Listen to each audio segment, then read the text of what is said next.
والصلاة والسلام على سيد الأنبياء والمرسلين.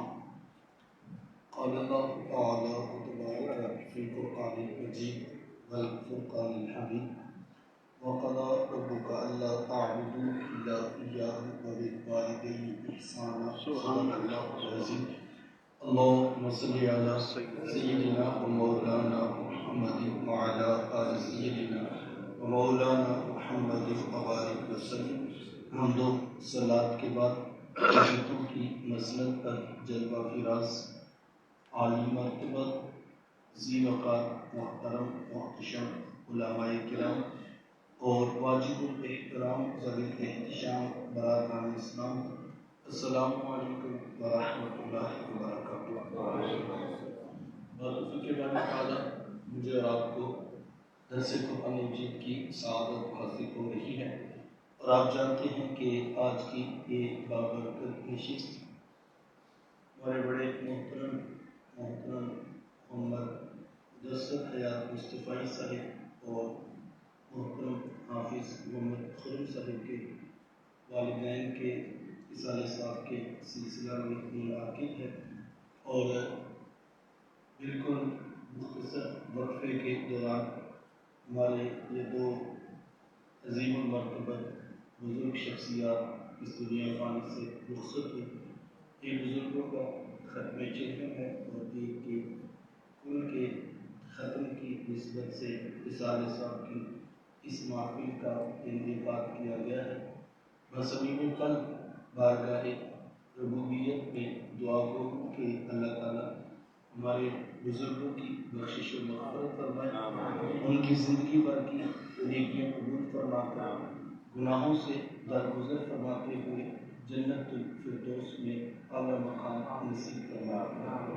یقیناً باپ کا دنیا سے بچھڑ جانا ایک بہت بڑا صدمہ ہے، اور اس میں حکم خدا بندی یہی ہے کہ انسان اللہ کی بتائی ہوئی تعلیمات کے مطابق صبر ہی اس سے طلب کرے۔ تو ہم دعا گو ہوں کہ اللہ تعالیٰ پسماندگان کو صبر جمیل کی دولت نصیب فرمائے۔ حقوق والدین کے ہی انجام پر چند ایک لمحوں کے لیے کچھ ضروری باتیں آپ احباب کے گوش گزار کرنا چاہوں گا، اس دعا کے ساتھ کہ اللہ تعالیٰ ہم سب کے ماں باپ کی بخشش و مغفرت فرمائے، جن کے ماں باپ زندہ ہیں صحت و عافیت والی لمبی زندگیاں نصیب فرمائے، اور جن کے بیمار ہیں ان کو شفاء کلی عطا فرمائے۔ ارشاد فرمایا وَقَضَىٰ رَبُّكَ أَلَّا تَعْبُدُوا إِلَّا إِيَّاهُ، اور تیرے رب نے فیصلہ کر دیا کہ اس کے سوا کسی کی عبادت نہیں۔ سجدہ صرف اللہ کی ذات کو ہے، اور وہی ذات اس بات کا حق رکھتی ہے کہ انسان کی پیشانی اسی کے آگے جھکے۔ وَبِالْوَالِدَيْنِ إِحْسَانًا، اور والدین کے ساتھ حسن سلوک کرنا۔ حقوق والدین کی اہمیت کا اندازہ قرآن مجید کے ان لفظوں سے لگایا جا سکتا ہے کہ اللہ تعالیٰ نے اپنی عبادت کے فوراً بعد متصل جس بات کا تقاضا کیا وہ والدین کے ساتھ حسن سلوک ہے۔ اس پر علماء نے باقاعدہ گفتگو کی ہے اور کہا کہ انسان کے وجود کے دو سبب ہیں، ایک سبب حقیقی ہے اور ایک سبب ظاہری ہے۔ سبب حقیقی ذات باری تعالیٰ ہے اور سبب ظاہری والدین ہے۔ اس ایک آیت میں سب سے پہلے سبب حقیقی کے حق کو بیان کیا گیا، تو اس کے فوراً بعد سبب ظاہری کی طرف توجہ دلائی گئی۔ ماں باپ کس قدر اہمیت کے حامل ہیں۔ میرے حضور تشریف فرما تھے، صحابہ بیٹھے تھے، دور سے ایک بوڑھی خاتون کو اپنی طرف آتے دیکھا۔ آقا کریم علیہ السلام کی نظر پڑی تو میرے حضور اٹھ کھڑے ہوئے، میری ماں پکارتے ہوئے اور دوڑ لگاتے ہوئے ان کے قریب پہنچے، پھر کندھوں سے وہ چادر اتار کر نیچے زمین پر بچھا دی جسے میں اور آپ کائنات کا قیمتی اثاثہ سمجھتے ہیں۔ اپنی والدہ کو اس چادر کے اوپر بٹھایا کان لگا کر گھنٹوں ان کی باتیں سنی، اور جب وہ بوڑھی خاتون خود اٹھ کر واپس جانے لگی تو کسی نے راوی سے پوچھ لیا، یہ آنے والی خوش قسمت خاتون کون تھی کہ حضور علیہ السلام نے اپنے قدموں کی چادر ان کے قدموں کے نیچے بچھا دی؟ تو بتانے والے نے بتایا کہ تمہیں نہیں پتا، یہی تو حضور علیہ السلام کی رضائی والدہ حضرت حلیمہ سگی ماں تو سگی ماں ہے، میرے محبوب علیہ السلام نے تو دودھ پلانے والی ماں کو بھی اتنی عزت دیتا ہے۔ ماں باپ کیا ہوتے ہیں یہ زمانے کو میرے محبوب علیہ السلام نے آ کر بتایا۔ آقا کریم علیہ السلام ایک دن صحابہ کو نماز پڑھانے آئے، تاحد نگاہ صحابہ نے اٹھ کر حضور کا استقبال کیا، محبتوں بھرا یہ ہجوم دیکھا تو چھم چھم آنکھوں سے آنسو برسنے لگے۔ ایک ٹھنڈی آہ بری اور کیا فرمایا، لو ادرکت والدیہ او احدہما، کاش آج میرے ماں باپ بھی زندہ ہوتے یا ان میں سے کوئی ایک ہی زندہ ہوتا، پھر میں لوگوں کو نماز عشاء پڑھا رہا ہوتا، اس میں سورہ فاتحہ کی تلاوت کر رہا ہوتا، پھر میری ماں کو میرے ساتھ کوئی کام یاد آ جاتا، وہ دروازے پہ آتی اور چلمن سرکاتی، اپنے میٹھے اور پیار بھرے لہجے میں فرماتی، ابنی محمد، میرے بیٹے محمد میری بات کو سنو۔ کہا لوگوں میں نماز کا مصلی چھوڑ کر پہلے ماں کی بات کو سنو۔ زمانے کو عملاً بتایا کہ ماں کا وجود کتنا معتبر ہو۔ میرے حضور تشریف فرما تھے، ایک نوجوان حاضر خدمت ہو آ کر عرض کرتا ہے کہ حضور میں جہاد پہ جانا چاہتا ہوں۔ میرے آقا پوچھتے ہیں احی الوالدہ کا، کیا آپ کے ماں باپ زندہ ہیں؟ قال نعم، جی حضور زندہ ہیں۔ قال ففیہما فجاہد، رہ جاؤ ان کی خدمت کرو، یہی تمہارا جہاد ہے۔ ماں تڑپ رہی ہو، بیٹا جہاد کرے یا تبلیغ، اللہ کا قرب نہیں ملے گا جب تک ساتھ میں ماں باپ راضی نہیں۔ ماں باپ راضی ہیں تو رب رحمان راضی ہے۔ اس سے بڑی اور کیا بات ہو سکتی ہے کہ اللہ کے رسول صلی اللہ علیہ وآلہ وسلم نے جہاں تک ارشاد فرما دیا، فرمایا جس کا باپ راضی ہے میں محمد ضمانت دیتا ہوں اس کا عرش کا رحمان بھی راضی ہے، اور جس کا باپ ناراض ہے اس کا عرش کا رحمان بھی ناراض ہے۔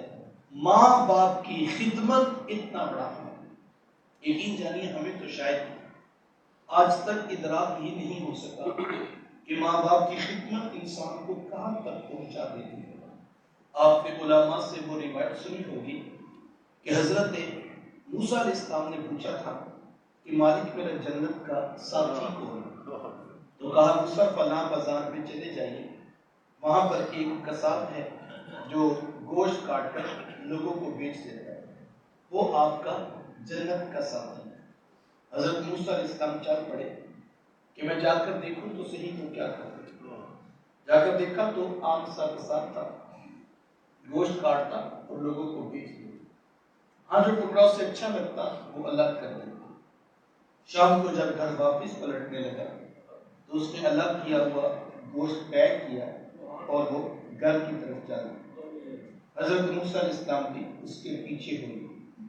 وہ گھر پہنچا تو جا کے شوربے میں کھانے کو تیار کیا، اور جب کھانا پک گیا روٹی کے ٹکڑے توڑ توڑ کر بھگو کر نرم کرتا اور پھر محبت سے لقمہ بنا کر اپنی بوڑھی ماں کے منہ دیتا۔ حضرت موسیٰ علیہ السلام اس کا یہ عمل دیکھتے رہے، اس نے ٹانگیں دبائی، خدمت کی۔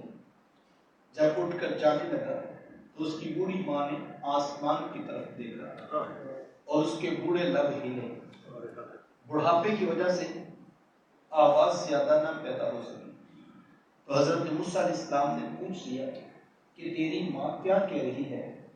تو اس نے کہا حضرت میری ماں بڑی سادہ ہے، جب شام رات آ کر یوں اس کی خدمت کرتا ہوں تو یہ روزانہ آسمان کی طرف منہ کر کے کہتی ہے کہ اللہ تجھے جنت میں موسیٰ کا ساتھ عطا کرے، اور میں کہتا ہوں ماں تو بڑی سادہ ہے، کہاں کوئی دودھ پہ بیٹھ کر ڈائریکٹ رب سے باتیں کرنے والے پیغمبر اور کہاں میرے جیسا عام سا گناہگار آدمی. تو ماں یہ تو کوئی جوڑ ہی نہیں بنتا ہے. لیکن حضرت میری ماں بڑی سادہ ہے، یہ روزانہ خوش ہو کے مجھے یہی دعا دیتی ہے اور میں اس کا دل رکھنے کے لیے آمین کہہ دیتا ہوں. حضرت موسیٰ علیہ السلام مسکرا پڑے، کہا تجھے پھر مبارک ہو، عرش کے رحمان نے تیری بوڑھی ماں کے لب قبول کر دیے اور تو ہی جنتوں میں موسیٰ علیہ السلام کے ساتھ کھڑا کیا جائے گا. یار ماں باپ راضی ہونا، رب صرف جنت نہیں جنتوں میں نبیوں کا ساتھ بھی عطا کرے. ماں باپ کی خدمت اتنا بڑا صلہ ہے، اور کسی کو اگر زندگی میں یہ سعادت نصیب ہو جائے یہ بہت بڑا کرم ہے جو اللہ نے اس کو اس نیک کام کے لیے مختص کر دیا. تو ہمیں اس حوالے سے ضرور دیکھنا چاہیے کہ اگر ماں باپ کو ضرورت ہو اور کوئی دوسری آپشن نہ ہو اور ان کی بھی یہ خواہش ہو کہ دیگر بیٹے تو نہیں ہے، ایک ہی بیٹا ہے ایک ہی بیٹی ہے، تو اس وقت اگر اللہ یہ توفیق عطا فرمائے تو یہ بہت بڑی خوش لگتی ہے. اور علماء نے اس بات کو لکھا ہے کہ ماں باپ کی دعاؤں کے روحانی فیض و برکات یہ انسان کی آخری ہچکی تک ساتھ ہو. ان کے اٹھے ہوئے ہاتھ، ان کا مسکرا کے دیکھ لینا. ذرا ایک لمحے کے لیے ایک حدیث آپ نے کئی بار سنی ہے، تو ذرا ایک اس تناظر میں بھی اس کو دیکھیں کہ حضور علیہ السلام سے کسی نے پوچھا کہ حضور فرمایا کہ اگر کوئی شخص اپنے باپ کو محبت کی نگاہ سے دیکھے تو میں اللہ اس کو ایک مقبول حج کا ثواب. کسی نے پوچھا حضور اگر کوئی 2 بار دیکھے تو میں اللہ 2 بار ثواب عطا کروں. کہا حضور اگر کوئی 3 بار دیکھے حضور میں کہ اللہ 3 حج کا ثواب عطا کروں. اللہ. کسی نے کہا حضور اگر اس سے زیادہ کوئی دیکھے تو میں تم دیکھتے تھک جاؤ کہ وہ ثواب دیتے نہیں. اللہ کو اس قدر یہ اتنا بڑا ثواب. اچھا یار اگر باپ کے، میں جو جملہ کہنا چاہتا تھا، اگر باپ کے چہرے کو محبت کی نگاہ سے دیکھے تو مقبول حج کا ثواب بیٹے کو ملتا ہے، اور اگر باپ بیٹے کو مسکرا کے دیکھے تو اللہ پھر کیا اجر عطا کرے گا. جس کے چہرے کو دیکھے اور آپ اس کو محبت سے دیکھ رہے ہیں تو پھر آپ کو ایک پورے حج کا ثواب ہے. یا جس کا چہرہ اتنا معتبر ہے اگر وہ اپنے چہرے سے مسکرا کے پتر کو دیکھ رہے تو پھر اس کو اللہ بیٹے کو کیا عطا کرے. یعنی بیٹا راضی ہو، باپ راضی ہوگا تو مسکرا کے دیکھے گا. تو مسکرا کے دیکھنا ان کے کس قدر نعمتوں کا، کس قدر رحمتوں کا وافر حصہ ہے جو اولاد کو نصیب ہوتا. اور یقین جانیں محنت کرنی چاہیے، کوشش کرنی چاہیے، لیکن یہ سب چیزیں ایک حد تک انسان کو پہنچاتی ہیں، اور ماں باپ کی دعائیں وہاں تک پہنچاتی ہیں جہاں انسان کی کوششیں بھی نہیں پہنچاتی. ان کے ہاتھ اٹھتے ہیں، رحمت کے دروازے کھل جاتے ہیں. اللہ اکبر. حضرت بایزید بستامی علیہ الرحمہ ایک دن اپنی والدہ کے پاس آئے اور آ کر کہا کہ ماں تیرے بھی حقوق ہیں اور رب رحمان کے بھی حقوق ہیں، میں 2 ذاتوں کے حق پورے نہیں کر سکتا، تو آپ اگر مجھے اپنے حقوق معاف کر دو تو میں جا کے رب رحمان کو راضی کروں. تو وہ ماں بھی تو پھر بایزید بستامی کی فوری کہا کہ بیٹا میں اپنے سارے حقوق معاف کرتی ہوں، میں کل کوئی تقاضا نہیں کروں گی کہ بایزید نے میری خدمت نہیں کی، جاؤ جا کے رب کو راضی کر دو. اللہ اکبر. آج ماں کہتے ہیں اگر بیٹا جو ہے وہ اس طرف چلا گیا دین پہ اور عالم بن گیا تو پھر ڈاکٹر کون بنے گا. باپ کہتا ہے اگر یہ اس طرف نکل گیا تو پھر کاروبار کون کرے گا. ہماری ترجیحات کچھ اور ہے نا. تو ہم تو کہتے ہیں کہ بس ساری کماؤ اور ساری جو ہے دولت لا کر دو. بیٹا بھی ماں باپ کو وہی اچھا لگتا ہے جو پیسے زیادہ دیتا ہے، تہجد گزار ہے، نیک ہے، حلال کماتا ہے، دیانت داری سے کماتا ہے. ہمیں وہ اچھا نہیں لگتا جو کرپشن کا مال لا لا کے گھر پکا کرا رہا ہے، بہنوں کو جہیز کے ٹرک دے رہا ہے، اور ہمیں پتہ یہ لوٹ رہا ہے ان کو، لیکن ہمیں بڑا اچھا لگتا ہے اور ہم اس کا کمپیریزن اس سے کر رہے تھے جو دیہڑی لگا کر جس کے ہاتھ پہ چنڈیاں پڑی ہوئی ہیں اور وہ آتا ہے تو اس کے ہاتھ زخمی ہوتے ہیں اور سارا دن مزدوری کر کے آیا ہوتا ہے. ہمیں وہ اچھا نہیں لگتا کیونکہ وہ تو اپنا بوجھ اٹھا رہے بڑی مشکل سے. جبکہ میرے حضور فرماتے ہیں یہ ہاتھ سے کمائی کرنے والا اللہ کا حبیب ہے. کاش ہماری ترجیحات ٹھیک ہو جائیں. ہماری پریشانی یہ ہماری ترجیحات نہیں ٹھیک. واصف علی رحمہ نے فرمایا تھا کہ پریشانی حالات سے نہیں خیالات سے پیدا ہوتی ہے. ہمارے خیالات ٹھیک نہیں رہے. دولت کی ایسی دوڑ لگی ہوئی ہے. ہم بچوں کو بھی ماں باپ کہتے ہیں, باپ دکان میں بیٹھ کے کہہ رہا ہوتا ہے پتر نفع کمانا ہے, ایسی دکان نیکی کمان واسطے نہیں بنائی, ایسی نفع کمان واسطے بنائی ہے. بتا چلا ٹھیک ہے, کسی کا گلا کاٹو, کسی کی جیب کاٹو, دھوکہ دو, فراڈ کرو, شام کو پیسے بچنے چاہیے. ہماری نظر ہی اس پروفٹ پہ. کاش کہ ہم یہ دیکھیں کہ بیٹا دین بچنا کرنا, بیٹا رزق حلال ہی کمانا, تھوڑا کما لو کوئی بات نہیں. بہنوں کو ہم واجبی چیزیں دے کے رخصت کر دیں گے, مقدر ہوئے تو اللہ حلال رزق سے وافر بھی عطا کرے گا. لیکن بیٹا دھوکہ دے کے بہنوں کو ٹرک بھیج کے نہ دے, کرپشن کر کر کے جو ہے وہ گھر پکا نہ کرنا. یہ تعلیم ہونی چاہیے, ہماری ترجیحات ہونی چاہیے. تو خیر وہ تو ماہی باری ضد بستانی کی تھی نا, کلیجہ ٹھنڈا نہیں ہو گیا ہوگا کہ پتر کے دل میں کتنی سونی بات پیدا ہوئی, اور یہ رب کو راضی کرنا چاہتا. تو ماں نے کہا بیٹا میں سارے حقوق معاف کر دوں, جاؤ جا کے رب کو راضی کر. اللہ کو ماں سے اجازت کی, جنگلوں کی راہ میں حقوں کی ضربیں, مجاہدے, عبادات, ریاضتیں, مسلسل محنت ہوتی ہے, یہاں تک کہ 12 سال کا عرصہ اسی محنت شاخہ پہ گزرا. ایک دن رات کے وقت بستان شہر کی گلی سے گزر ہو رہا تھا کہ دل میں خیال آیا کہ چلو ماں کو سلام ہی کرتا چلا جاتا. دروازے پہ دستک دینے لگے تو ہاتھ اس خیال نے روک لیا کہ ساری زندگی خدمت تو کی نہیں, اس وقت ماں سو رہی ہوگی, پچھلے پہر اٹھا کر ماں کو تکلیف کیوں دوں. چلو میں انتظار کرتا ہوں, جب صبح ماں اٹھے گی تو میں خدمت میں حاضر ہوں. دروازے کے ساتھ ٹیک لگا کر بیٹھ رہا ہوں, جاگ رہے ہیں, انتظار کر رہے ہیں کس بات کا, کہ ماں سو رہی ہے اس کو بھی اٹھانا. اللہ اکبر. جب تہجد کے لمحے قریب آئے تو نالی سے پانی باہر بہتا دکھائی دیا, تو سمجھ گئے کہ ماں تہجد کے لیے اٹھی ہوئی. 12 سال کے بعد جب بایزید بستامی نے دروازے پہ دستک دی, اندر سے ٹوٹے لہجے سے آواز آئی, میرا بیٹا بایزید تو نہیں آیا ہے؟ بیٹے تو بیرون ملک جا کے ماں باپ کو بھول جائیں, یہ بیٹوں کی مرضی ہے. بیوی کے آنے کے بعد ماں باپ کی قدر نہ رہے, یہ بیٹوں کا جو ہے وہ مزاج ہو سکتا ہے. 12 سال کے بعد بھی کوئی آ کے دروازے پہ دستک دے تو دستک کا لہجہ بتا دیتا ہے یہ کس پتر نے آپ کی گھنٹی بجائی. یہ اس وقت رات 1 بجے کون آیا ہوگا؟ یہ ماں ہے جو تڑپتی ہے, کون کسی کے لیے جانتا ہے. باپ بھی سو چکا ہوتا ہے, بھائی بھی سو چکے ہوتے ہیں, بعض کا بہنیں بھی سو چکی ہوتی ہیں, لیکن ماں کروٹ لے رہی ہوتی ہے, کبھی اس طرف کبھی اس طرف. تو کوئی بیٹا پاس لیٹا ہو تو کہتا ہے ماں سو جا, تجھے پتا تو ہے آج اس کی نائٹ شفٹ ہے, اس نے 2 بجے آنا ہے. وہ بتا کے بھی کیا تھا, اور ذمہ دار ہے, کوئی بچہ تھوڑی ہے. تو ماں کہتی بیٹا تجھے کیا بتاؤں, جب تک نہیں آئے گا مجھے نیند نہیں آئے گی. وہ آئے گا تو نیند آئے گی, میرا مسئلہ ہی ہو رہا ہے کچھ. اللہ اکبر. بیوی بھی سو چکی ہوتی بات کا, لیکن ماں کو انتظار رہتا ہے. اللہ اکبر. ماں کو اڈیک رہتی ہے, ماں کو کشش رہتی ہے, جب تک وہ بیٹا خود اپنے گھر والا ہے اور اس کے اپنے بچے ہیں, لیکن رات کو فون کرتا ہے اور سنائیں کیا حال ہے, تو ماں فوراً پوچھتی میرے بیٹے نے آج کھانا کھایا. یا جس کے اپنے بچے ہیں اس نے بھلا اس کو پوچھنے کی ضرورت ہے.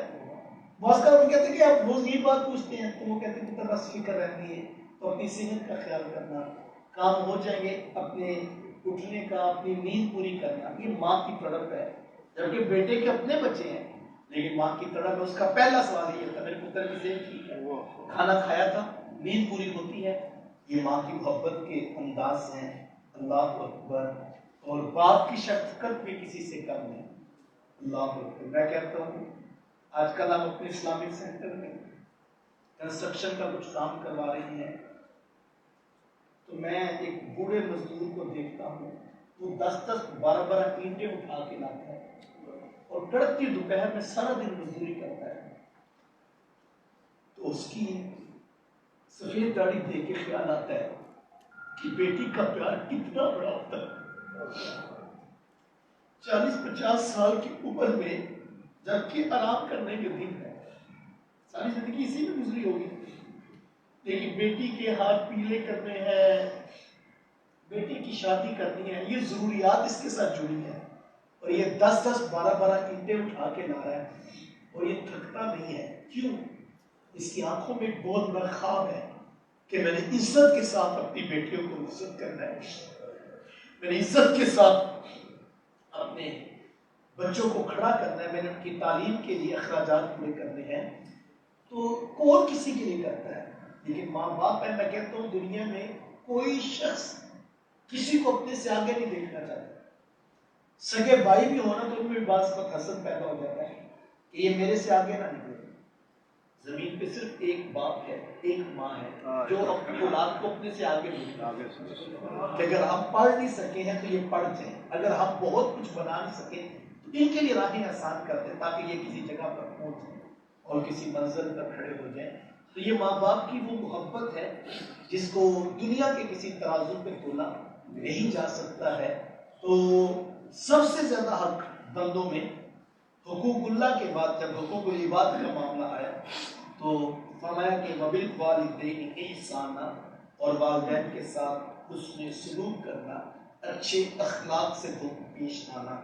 تو 3 باتیں مقسمہ ٹائم میں مکمل کروں گفتگو کو، 3 باتیں میں چاہوں گا کہ ہم آج کی اس نشست میں اپنے ماں باپ کے لیے اچھی طرح سیکھ لیں اور ساری زندگی ان 3 باتوں پر ہم عمل پیرا رہیں۔ اور علماء نے لکھا ہے یہ 3 وہ باتیں ہیں کہ جو اپنی زندگی میں شامل کرے گا بڑی امید ہے اگر دنیا میں ماں باپ کی خدمت میں کوئی کوتاہی رہ گئی تو فرمایا کہ کل قیامت کے دن اللہ ان 3 اعمال کی برکت سے اپنی رحمت کاملہ سے اللہ تعالیٰ ماں باپ کو راضی کر کے اولاد سے ملاقات کرتا ہے۔ 3 کام آپ اچھی طرح سیکھ لیں۔ سب سے پہلا کام، کثرت سے ماں باپ کے لیے بخشش و مغفرت کی دعا کی جائے۔ ماں باپ زندہ ہوں تب بھی، ماں باپ وفات پا جائیں تب بھی۔ ایک روایت میں ہے کہ جو شخص روزانہ اپنے ماں باپ کی بخشش کی دعا کرتا ہے، میرے حضور فرماتے اس کے رزق میں کبھی بے برکتی، اللہ تعالیٰ اس کو رزق کی فراوانی عطا ہے۔ اب دعائے بخشش کا انداز کوئی بھی ہو سکتا ہے، آپ ان کا ختم دلوائیں، جہنم کی تقریب رکھیں، سالانہ برسی کے نام پہ لوگوں کو جمع کریں اور اپنے ماں باپ کے لیے بخشش و مغفرت کی دعائیں کرائیں تو یقیناً یہ باعث سے برکت عمل ہے۔ لیکن میں کہتا ہوں اس مصروف ترین دور کے اندر اس کے پاس اتنا وقت ہوگا کہ وہ روزانہ سینکڑوں ہزاروں لوگوں کو جمع کرے اور پھر اپنے ماں باپ کے لیے بخشش و مغفرت کی دعا کروائے تو یقیناً یہ مشکل ہے۔ دوست احباب گاہے بگاہے اس طرح کی محفل کا انعقاد کرتے ہیں اور یہ باعث برکت ہے، اس پہ کوئی مسلم رائے نہیں، لیکن روزانہ تو آپ یہ اس طرح اتنے اہتمام سے دعا نہیں کروا سکیں گے تو پھر کیا کیا جائے؟ علماء نے بڑی خوبصورت باتیں کی، کہا کوشش کر کے، محنت کر کے اپنی اولاد کو 5 وقت کا نمازی بنا۔ بیٹے کی کوئی نماز پوری نہیں ہوتی جب تک وہ یہ دعا نہیں کر دیتا ربنا اغفر لی ولوالدی، کہ مالک مجھے بھی بخش دے، میرے ماں باپ کو بھی بخش دے۔ یہ بہترین وظیفہ ہے۔ ایک تو رب کا حکم ہے، سینکڑوں مرتبہ پڑھنے کی تاکید ہے، نہ پڑھنے پر سخت عذاب کی وعید ہے، اور دوسرا محبوب اسلام کی بھی آنکھوں کی ٹھنڈک ہے، اور تیسرا بیٹے کی نماز ہی پوری نہیں ہوتی جب تک بخشش و مغفرت کی دعا نہیں ہو جاتی۔ نماز نماز نماز، آخری وصیت امت کے نام یہی تھی، لوگوں نماز نہ چھوڑنا، لوگوں نماز نہ چھوڑنا، لوگوں نماز نہ چھوڑنا۔ آج ہم دیکھیں ہم کہاں پہ کھڑے ہیں۔ 95% لوگ ہیں جو شاید عملاً نماز کا بائیکاٹ کرتے ہیں۔ ہماری مسجدیں ویران ہیں اور ہمارے گھر قبرستان بنے ہوئے ہیں۔ جس گھر میں کوئی شخص بھی اٹھ کے سجدہ کرنے کے لیے تیار نہیں، وہ گھر قبرستان نہیں تو اور کیا ہے؟ ہمیں سنجیدگی سے اس کے اوپر غور کرنا چاہیے۔ 4 بیٹے ہیں، 3 بیٹیاں ہیں، ماسٹر لیول کی تعلیم حاصل کی ہے، کوئی ایڈوکیٹ ہے، کوئی ڈاکٹر ہے، کوئی انجینئر ہے، بڑے سمجھدار ہیں، دیہات سے چلے تھے، اب لاکھوں کروڑ کا کاروبار بھی سیٹ کر لیا، لیکن اگر صبح اٹھ کے کوئی سجدہ کرنے کے لیے تیار نہیں، کچھ بھی نہیں کیا ہے، یہ کام تو ایک کافر بھی کرتا ہے۔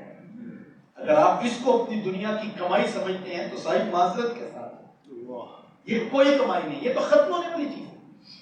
قرآن نے کہا المال والبنون زینت الحیات الدنیا، تمہارا مال، تمہارے بیٹے، یہ تمہاری ظاہری دنیا کی زیب و زینت ہے، یہ ختم ہونے والی، یہ 4 دن کی کہانی، یہ اندھیری رات ہے۔ والباقیات الصالحات، باقی رہنے والی تمہاری نیکی ہے۔ تمہارا تکیہ اس کے اوپر ہونا چاہیے، تمہاری کوشش کو ہونی چاہیے، تمہاری ترجیح اول رب کی ذات کو راضی کرو۔ اور اگر تم اس کے حضور جھکنے کے لیے آمادہ نہیں ہو، 40 سال ہو گئے، تم نے کاروبار سیٹ کر لیے، تم نے بچے پڑھا کر بیرون ملک بھیج دیے، اور لوگ کہتے ہیں وہاں ایسا دیکھا ہی کوئی نہیں ہم نے، اگر تم جھکنے کے لیے آمادہ نہیں ہو، تم نے زندگی میں کچھ نہیں کرا۔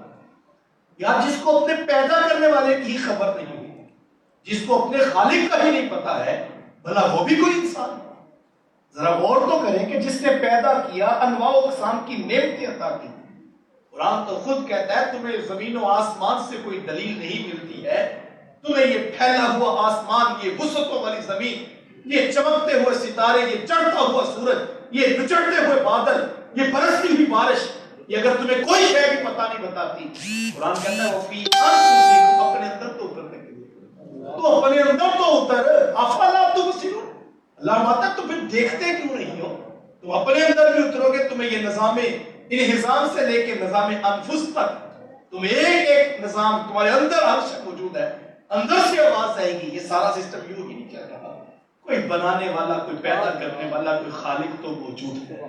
تو انسان ہواؤں میں اڑتا ہو، چرخ پہ جھولتا ہو، ستاروں پہ کمندے ڈال چکا ہو، چاند کی چھاتی رون چکا ہو، سورج کی روشنی کیپچر کر چکا ہو، ان سب تک تو بڑا فائدہ اٹھا چکا ہو، لیکن ان کے پیدا کرنے والے خالق کا اس کو پتہ ہی نہ ہو، اور اس کی دہلیز پر آنے کے لیے بھی آمادہ نہ ہو، تو اس بیچارے پہ رحم نہیں آئے گا تو اور کیا آئے گا؟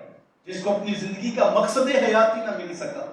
میں آتے ہوئے بھی نوجوانوں کو کہہ رہا تھا کہ ہماری دوڑ لگی ہوئی ہے، شہروں سے دیہات اور دیہاتوں سے شہر، اور پھر اس کے بعد جو ہے وہ شہروں کے محلوں سے ٹاؤن، سوسائٹی، گھر، گاڑی، بنگلہ، بڑا کچھ ہم حاصل کرنا ہے، ہم اس سے آگے سوچتے کچھ نہیں۔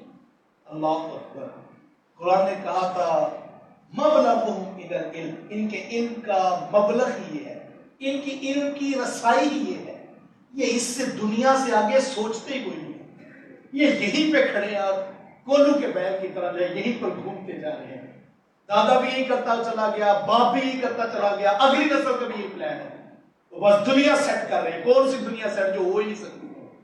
جس نے بنانے والے نے کہا یہ دھوکہ ہے، یہ دھوکہ ہے، یہ دھوکہ ہے، بنانے والا کہہ رہا ہے یہ دھوکہ ہے، یہ آزمائش ہے، یہ امتحان ہے، خیال کرنا تم نے ہمارے حضور آنا ہے، منو مٹی کے نیچے آنا ہے، اور پھر تمہاری ہڈیاں جوڑ کے ہم دوبارہ کھڑا کریں گے، اور پھر تمہیں بتانا ہوگا کہ تم زندگی کیسے گزارتے ہو۔ جس زندگی کا حساب دینا ہے اس زندگی کا اس کو پتہ ہی نہیں کرتا، مجھے مقصد حیات ہی نہیں ملا۔ میں آپ کو کہنا چاہوں گا اپنی اولاد کو خدا را خدا اس کام پہ لگائے، یہ رزق کے لیے، معیشت کے لیے، کاروبار کے لیے ضرور کوشش کرے، لیکن بنیادی جو چیز اس کو دے کر بھیجیں وہ اپنے رب کا تصور دے، اپنے رب کا تیقن دے، اور اس کو بتانا بیٹا تمہارا خالق، تمہارا رازق، تمہارا مالک، تمہارا رب، تم نے اس کے حضور جھکنا ہے، اس سے تعلق قائم کرنا ہے۔ یہ نماز کے ذریعے ہوگا۔ میں نے کہا بیٹے کی کوئی نماز پوری نہیں ہوگی جب تک وہ اپنے ماں باپ کے لیے بخشش و مغفرت کی دعا نہیں کرے۔ اللہ، ہو سکتا ہے ہمارے بیٹے بہت بڑا خطرناک دروازہ ہے، ہو سکتا ہے ہماری اولادیں سال بعد بھی قبر پہ آ کے دعا نہ کر سکیں، ان کو کرنی چاہیے، اس کی برکتیں ہیں، میں اس کا انکار نہیں کرتا، لیکن ہو سکتا ہے کاروبار دنیا میں اتنے مصروف ہو سکتا ہے بیٹا بیرون ملک چلا جائے، وہ سال کے بعد بھی ماں باپ کی قبر پہ نہ آ سکے۔ میں کہتا ہوں کوئی بات نہیں، جیسے بیٹا بیرون ملک کے دفتر میں کرسی سے اٹھ کر وضو کرے گا، قبلہ رخ ہو کے ہاتھ باندھ کے عرض کرے گا کہ مولا رب العالمین تو ہے، رحمان تو ہے، رحیم تو ہے، مالک یوم الدین تو ہے، کبھی رکوع میں کبھی سر سجدے میں رکھ کے کہتا ہے کہ مولا اعلیٰ تو ہے، عرفہ تو ہے، افضل تو ہے، پھر گھٹنے بچھا کے بیٹھ گیا، بلکہ جھکا کے عرض کرتا ہے مولا تیرے نبی پہ درود بھی ہو، تیرے رسول پہ سلام بھی ہو۔ اب اس کی رحمتیں برس رہی کہ میرے بندے تو نے مجھے رحمان کہا، رحیم کہا، مالک یوم الدین کہا، تو نے رکوع و سجود میں ہماری تسبیح و تحمید بھی بیان کی، تو نے ہمارے نبی پہ درود بھی پڑھا، تو نے ہمارے رسول پہ سلام بھی پڑھا۔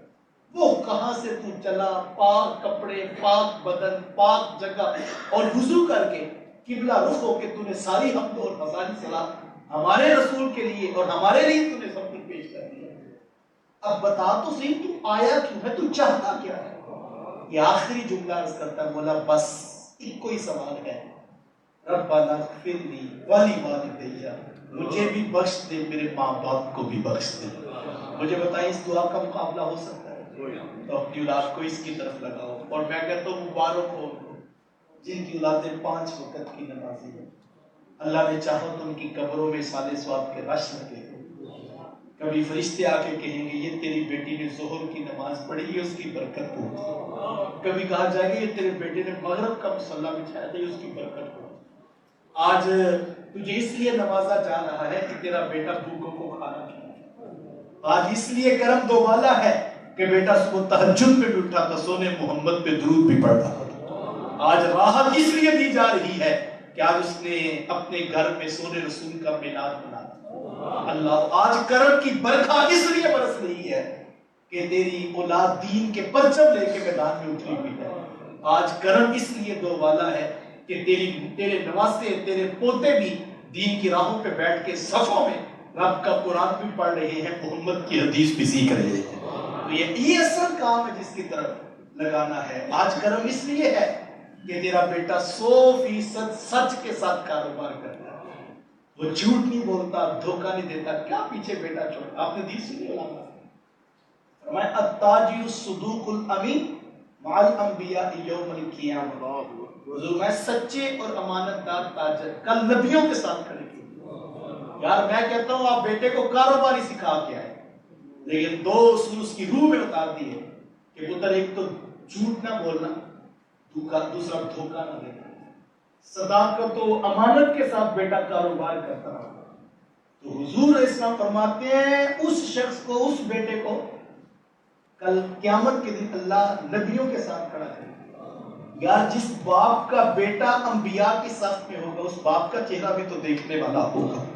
کیا خوبصورت اولاد چھوڑ کے آیا۔ تو ہم نے اس پہ فوکس کرنا ہے۔ وقت سے بڑھ گیا دوسری بات علماء نے لکھی ہے، ماں باپ فوت ہو جائے ان کے رشتہ داروں سے اچھا سلوک کیا جائے۔ ماں فوت ہو گئی ہے چچا تایا کے ساتھ، ماں فوت ہو گئی ہے ماموں خالہ کے ساتھ، باپ فوت ہو گیا چچا تایا کے ساتھ حسن سلوک کیا جائے، اس سے بھی ماں باپ کی روح خوش ہوتی ہے۔ ویسے بھی تعلیمات شریعت ہے، فرمایا کہ جو تیرے ساتھ تعلق توڑے تو اس کے ساتھ تعلق جوڑو، جو تجھے محروم رکھے تو اس کی جھولیاں بھر دے۔ اور فرمایا وہ شخص جنت میں داخل نہیں ہوگا۔ پوچھا کہ حضور کون جنت میں داخل نہیں ہوگا؟ فرمایا قاطع الرحم، رشتوں کو توڑنے والا جنت میں داخل نہیں ہوگا۔ اور ایک روایت فرمایا کہ جنت میں جانا تو بڑے دور کی بات ہے، یہاں تک فرماتی ہے وہ جنت کی خوشبو بھی نہیں پا سکے۔ تو ہمیں اس پر جو ہے وہ کوشش کریں۔ دیکھو اختلافات زندگی میں ہو جاتے ہیں، بعض اوقات بہن بھائیوں کا اختلاف ہو جاتا ہے، بعض اوقات چچا تایا کے ساتھ، ماموں خالہ کے ساتھ، یہی رشتے قربت کے۔ تو میں کہتا ہوں اختلاف ہو گیا، کسی وجہ پر آپ کو بات کسی کی سمجھ نہیں آئی، ان کو آپ کا موقف سمجھ نہیں آیا، محفل میں تلخ کلامی بھی ہوگی، دل میں گرا نہ بات کرتے ہیں۔ جب احساس ہونے لگے 1-2 دن کا وقفہ ڈالیں، پھر اس کے بعد خود ہی کہیں یار یہ تک دنیا چھوڑ کے جائیں۔ اللہ اکبر۔ واصف صاحب نے بڑی خوبصورت بات کی۔ واصف صاحب فرماتے ہیں جس شخص کا جنازہ نہیں چھوڑ سکتے، فرماتے اس سے کبھی زندگی میں جھگڑا نہ کرنا۔ کل بھی تو جنازے میں آ کے کھڑے ہونا، یعنی کہتے کہ اس شخص سے جھگڑا بنتا ہی نہیں کہ جس کے جنازے میں تم نے جا کے کھڑے ہو۔ در حقیقت کاش کہ ہم جنازہ بھی سمجھ لیں کہ جنازہ ہے کیا۔ جنازہ یہ ہوتا ہے کہ ہم وقت نکال کر قبلہ رخ ہو کر اپنے رب سے عرض کرتے ہیں اے اللہ اپنے اس بندے کو، ہمارے اس بھائی کو تو معاف کر۔ یہی دعا ہے نا کہ اے اللہ تو اس کو بخش دے، اس کو معاف کر دے۔ کس کو؟ جس کو ساری زندگی ہم نے معاف نہیں کی، جس کو ساری زندگی ہم نے معافی نہیں دی، آج ہم کہہ رہے ہیں یا اللہ اس کو معاف کر دے۔ تو یہ کیا ہے؟ کاش ہم جنازہ ہی سمجھ لیں جنازہ ہوتا کیا ہے۔ تو دل صاف کر کے کوئی بات نہیں، اختلاف ہو جاتا ہے، بھائیوں میں بھی ہو جاتا ہے، ہو گیا یار جب چھوڑ کے سب کچھ جانا ہے اور منع دونوں مٹی کے نیچے کھڑے ہو رہے ہیں، تو کاش کہ ہم اس بات کا عہد کریں کہ اختلاف ہونے کے بعد ہم خود رجوع کر لیں، ہم خود معذرت کر لیں، ہم جوڑنے کی کوشش کریں۔ اور ایک حدیث سن لیجیے، حضور علیہ السلام نے فرمایا، اور میں کہتا ہوں اس حدیث کا سارے جھگڑے چھوڑے جا سکتے، ایک حدیث پر سارے جھگڑے ختم کیے جا سکتے، اتنی بڑی بشارت ہے اس حدیث مبارکہ میں۔ اگر کریم علیہ السلام نے فرمایا وہ شخص جو جھگڑا چھوڑ دے اس کے باوجود کہ وہ حق پر ہے کہ وہ جھگڑا کر سکتا ہے، ناجائز بات نہیں کر رہا، جو بات کر رہا ہے صحیح کر رہا ہے، لیکن جب بات کرتا ہے دلائل دیتا ہے تو نتیجے میں خاندان ٹوٹتا ہے، رشتہ داریاں ٹوٹتی ہیں۔ میرے حضور فرماتے ہیں وہ حق پر ہونے کے باوجود جھگڑا چھوڑ دے، میں وہ جھگڑا چھوڑے ہم اسے جنت میں محل کی ضمانت دیتے ہیں۔ اللہ اکبر۔ میں نے اپنے خاندانوں میں دیکھا ہے جب دو لوگوں کا اختلاف ہو جائے، جھگڑا اور نزاع کی صورت بن جائے، عمومی طور پر پیسے کا، زمین کا، دولت کا یہی جھگڑا ہوتا ہے۔ اچھا دو لوگوں میں مثال ہے، جھگڑا بن گیا، ایک شخص نے ₹1,00,000 دیا ہوا دوسرے سے واپس کر لیا، اب جس نے واپس کرنا ہے قرضہ اس کے پاس ہے ہی نہیں، لوگ کہتے ہیں بھائی تم نے لیا، کہتا ہے بالکل لیا، تو واپس کرو، تو کہتا ہے سر پوزیشن نہیں، کہتے اچھا کب کرو گے، وعدہ کر لو، کہتا کوئی پتہ نہیں، لاکھ حصہ۔ اب لوگ کہتے ہیں اس کی تو پوزیشن نہیں ہے، چلو اس کو کہتے ہیں یار تو امیر آدمی ہے تو معاف کر دے، وہ کہتا ہے میرا حق کا سچا ہے میں کیوں معاف کروں، بات اس کی بھی ٹھیک ہے، بات اس کی بھی ٹھیک ہے۔ اب یہ ڈیڈ لاک بن گیا، وہ چھوڑنے کے لیے تیار نہیں، اس کی دینے کی نہیں، اب کیا کرے؟ میں نے اپنے خاندانوں میں دیکھا ہے کہ جو بڑے دل کا شخص ہوتا ہے نا، واقعتاً بڑا ہوتا ہے، وہ کہتا ہے یار 1,00,000 کے پیچھے دو بھائی ناراض ہو، وہ آگے بڑھ کے کہتا ہے اگر 1,00,000 میں دوں تو سلو کرتے، وہ کہتے ہیں واہ واہ کیا بات ہے، تو وہ کہتا ہے جی مجھے تو ₹1,00,000 چاہیے، مجھے کیا ٹینشن ہے، آپ بھریں، بلکہ بعض بار ہمارے لوگ کہتے ہیں آپ کو اتنا چاہے نا سلو کروانے کا، آپ 1,00,000 بھریں، تو جو واقعتاً بڑا ہوتا ہے وہ کہتا ہے ٹھیک ہے تمہارا 1,00,000 میرے ذمہ سلو کرو۔ اب اگر یہ ہٹنا بھی چاہے تو لوگ ہٹنے نہیں دیتے، بعض لوگ ہوتے ہیں نا، وہ کہتے ہیں میں ایک کو لینا، کہتے ہیں تمہیں 1,00,000 چاہیے، تم نے بات کیا یار، توجہ چاہیے، 1,00,000 کے بدلے 1,00,000 کی کوئی حامی بھرے نا، لوگ جھگڑا چھوڑ دیتے۔ میرے حضور فرماتے ہیں 1,00,000 نہیں، تو جھگڑا چھوڑ پورا محل دلوا دے، جنت کا پورا محل دلوائیں گے یار، 7 زمینیں، 7 بر اعظم ایک پلڑے میں رکھے جائیں نا، جنت کا کوئی 1 انچ نہیں خرید سکتا۔ میرے حضور نے 1 انچ کی ضمانت نہیں دی، کہا تو جھگڑا چھوڑ ہم تجھے جنت میں پورا محل دلوا دیں گے۔ مجھے بتاؤ اس کے باوجود ہی کہ نہیں میں 5 مرلے نہیں چھڑنے، کوئی کہ نہیں میں نے یہ 1.5 فٹ جگہ لینی ہے، میری حقی سچی ہے، صاحب ہم حقی سچی کی تو بات ہی نہیں کر رہے، ہم جس رسول کی بات کر رہے ہیں وہ فرماتے ہیں تو جھگڑا چھوڑ ہم تجھے جنت میں پورا محل دلوا دیں گے۔ اللہ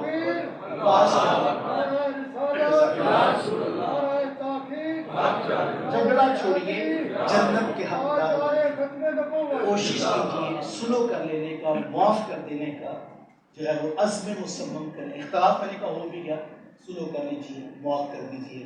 تیسری بات علماء نے لکھی، ماں باپ فوت ہو جائے جو نیکی وہ دنیا میں کرتے تھے اس کا تسلسل نہیں ٹوٹنا چاہیے، کسی غریب کی مدد کرتے تھے، کسی یتیم کی فیس دیتے تھے، کسی مسجد، کسی مدرسہ یا کسی ہاسپٹل میں فنڈ دیتے تھے، تو وہ نیکی اب رکنی نہیں چاہیے، نسل در نسل وہ نیکی چلتی رہے، یہ نہیں کہ کل کو آئے تو آپ کے وہ تو آج سب کرتے تھے اب کل سے آپ نہ آنا، کیونکہ یہ تو ان کے ساتھ جڑتی ہے، تو ماں جی کرتے تھے بھائی، بات نے کہا ٹھیک ہے وڈیا دی گلا سے بھائی ہوں نیا حساب کتاب، نیا حساب کتاب جو بھی بنے، باپ کی وہ نیکی زندہ رہے جو اس نے شروع کی تھی، ماں کی وہ محبت، ماں باپ آتے تھے نا بعض گھروں میں، ماں باپ کے ہوتے ہوئے چائے پانی وہ چلتا تھا، اب یہ تو نہیں کہ وہ کوئی اور آئے تو کہ چولہا بجھ گیا، نہیں یہ چولہا چلتا رہنا چاہیے، اللہ اٹ کھڑکے دکڑ بچے تتا ہوئے چولہا، آن فقیر کھا کھا چاول راضی ہوئے دلہا، تو یہ مزاج رہے، جو ماں باپ عزت دیتے تھے،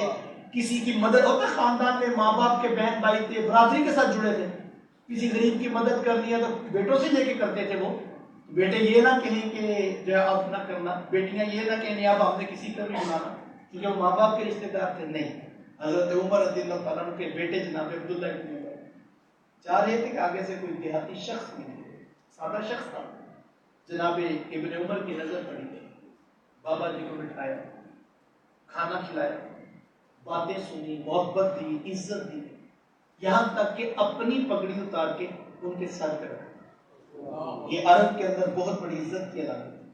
وہ بوڑھا شخص جانے لگا تو جاتے اس کو سواری میں پیش کر، تو وہ پاس بیٹھا تھا تو اس نے کہا کہ حضرت آپ اتنے بڑے باپ کے بیٹے ہیں، یہ عام سا سادہ سا دیہاتی شخص، آپ بیٹھے، وقت دیا، کھانا کھلایا، اپنی پگڑی اس کے سر پہ رکھ دی، جاتے ہوئے سواری میں دے دی، آخر اس کے ساتھ اتنا پیار کیوں؟ جناب ابن عمر فرمانے لگے تمہیں نہیں پتا یہ بوڑھا شخص کبھی کبھی میرے باپ عمر کے پاس آ کے بیٹھا کرتا، آج سر راہ مل گیا، میں نے چاہا میں باپ کے نام کو عزت دیتا ہوں، یہ میرے باپ کو اچھا لگتا تھا۔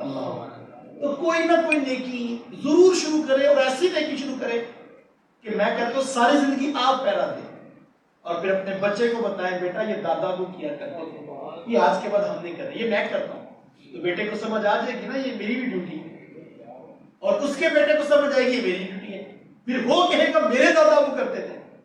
میرے حضور مانتے جس نے نیکی کی بنیاد رکھی اس کے دیکھا دیکھی اور لوگ بھی نیکی کرنے لگے، اور میں اللہ سب کو جب دے گا، سب جتنا اجر اس پہلے کو بھی عطا کر دے گا کیونکہ اس نے نیکی کی بنیاد رکھی۔ تو کچھ کام ہم ضرور اپنے اسلاف اور پھر اولادوں کو بھی یہ بتائیں کہ بیٹا یہ زندگی میں کرنے والے کام ہیں، اور جب کام کریں اخلاص سے کریں اور محض اللہ کی رضا کے لیے، کوئی نیکی کا کام، کوئی خیر کا کام، کوئی بھلائی کا کام اپنے ماں باپ کے نام۔ حضور اسلام کے پاس حضرت غالباً سعد رضی اللہ تعالیٰ عنہ آئے، وہ موجود نہیں تو وہ آئے تو انہوں نے کہا حضور میں سفر پہ گیا تھا اور میری والدہ کا وصال ہو گیا، اب میں آیا ہوں تو کیا میں اپنی ماں کے لیے کوئی نیکی کروں تو کیا ان کو فائدہ ہوگا؟ حضور میں حاضر ہوں، اللہ اکبر۔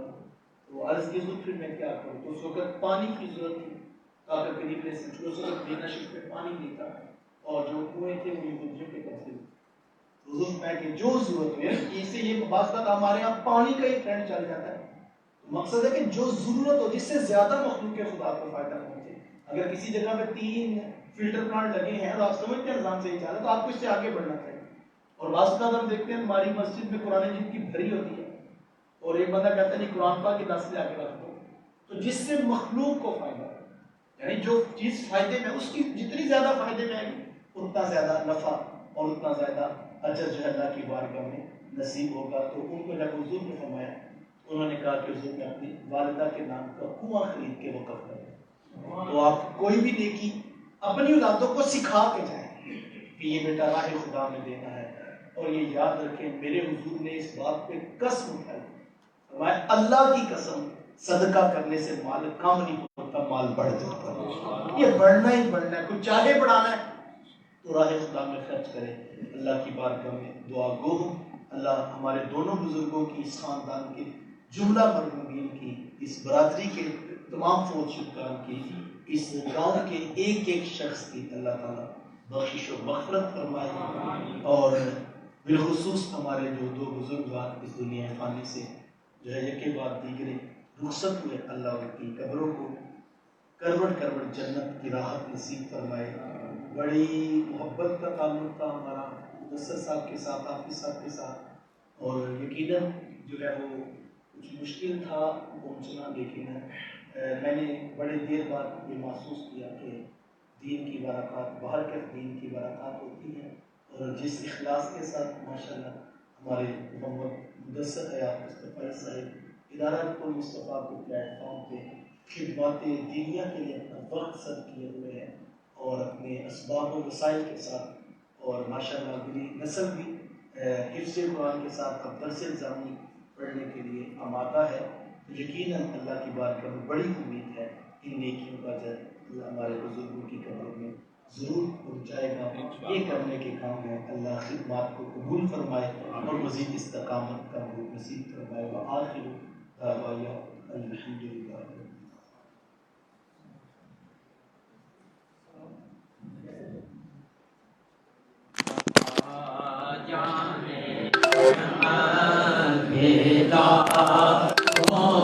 سلام شمع بز میں غایت بیلا ہو، سلام شمع بز میں غایت بیلا ہو۔ جب ہو